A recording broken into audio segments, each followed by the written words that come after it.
Hi, hello friends. Nenu my brother Rajesh. Today I welcome you all to our channel, that is GR World.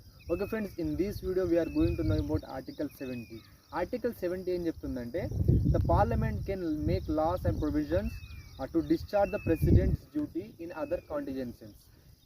ఈ స్టేట్మెంట్లో other contingencies అంటే different situations which are not mention in the కాన్స్టిట్యూషన్లో mention చేయలేని situations rise అయితే అప్పుడు ఆ టైంలో president తన డ్యూటీస్ని సరిగ్గా పర్ఫామ్ చేయలేకపోతే అప్పుడు పార్లమెంట్ ఒక లా పాస్ చేసి ప్రెసిడెంట్ డ్యూటీస్ వేరే ఒక అథారిటీకి ట్రాన్స్ఫర్ చేయొచ్చు. అంతేగాని ప్రెసిడెంట్ని రీప్లేస్ చేయడం కాదు, అతని డ్యూటీస్ మాత్రమే వేరే ఒక అథారిటీకి ట్రాన్స్ఫర్ చేయొచ్చు. ఫర్ ఎగ్జాంపుల్ తన హెల్త్ ప్రాబ్లమ్స్ వల్ల డ్యూటీస్ పర్ఫామ్ చేయలేకపోయినా, తర్వాత మెంటల్ ప్రాబ్లమ్స్, తర్వాత ఎమర్జెన్సీ సిచ్యువేషన్స్లలో, ఓకేనా, ఈ సిచ్యువేషన్స్లలో తను సరిగ్గా డ్యూటీస్ పర్ఫామ్ చేయలేకపోతే పార్లమెంట్ ఒక లా పాస్ చేసి అతని డ్యూటీస్ వేరే ఒక కాన్స్టిట్యూషనల్ అథారిటీకి పాస్ చేయొచ్చు.